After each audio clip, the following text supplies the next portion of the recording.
जजिया कर क्या कर था? জিজিয়া কর। জিজিয়া কর কেন? এই করে তিনটা শ্রেণী বিভাগ আছে। জিজিয়া কর কাদের ক্ষেত্রে প্রযোজ্য ছিল না এবং জিজিয়া কর সম্পর্কিত শাসক সম্পর্কে আমরা জানব। জিজিয়া কর ছিল অমুসলিমদের জন্য আরোপিত কর এবং এই কর নিয়ে যারা অমুসলিম ছিল তাদেরকে নিরাপত্তা দিত এবং সুরক্ষা দিত। নিরাপত্তা এবং সুরক্ষা প্রদানের জন্যই এই কর নেওয়া হতো এবং এই করের তিনটা শ্রেণী বিভাগ ছিল। একটা ছিল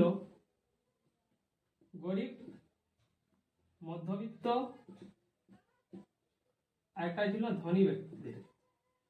এই গরিবদের থেকে টোটাল 12 কর নেওয়া হতো,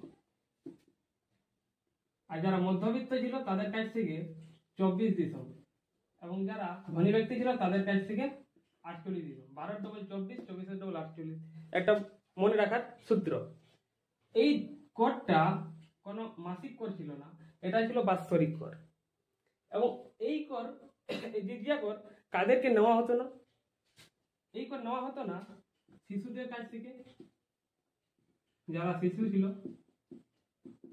এই কর নেওয়া হতো না মহিলাদের কাছ থেকে। এই কর নেওয়া হতো না যারা সৈনিক ছিল, যারা পুরোহিত ছিল বা ব্রাহ্মণ ছিল, যারা সন্ন্যাসী ছিল এবং যারা অক্ষম ব্যক্তি ছিল। অক্ষম ব্যক্তি এইদের কাছ থেকে এই জিজিয়া করটা নেওয়া হতো না।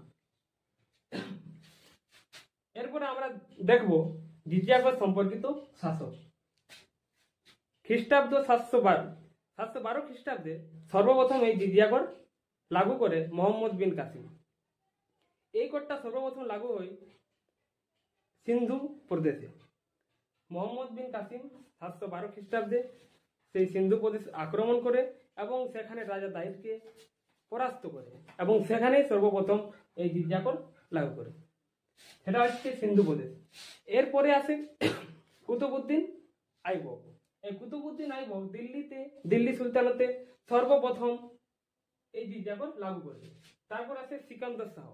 সিকান্দর শাহ কাশ্মীরে সর্বপ্রথম এই জিজিয়া কর লাগু করে, তার সাথে সাথে তিনি জাকাত করও লাগু করে। এই জাকাত কর ছিল যারা মুসলমান ছিল সেই মুসলমানদের জন্য আরোপিত করেছিল জাকাত কর। এরপরে আসে জৈনুল আবেদিন। জৈনুল আবেদিন এই করকে সমাপ্ত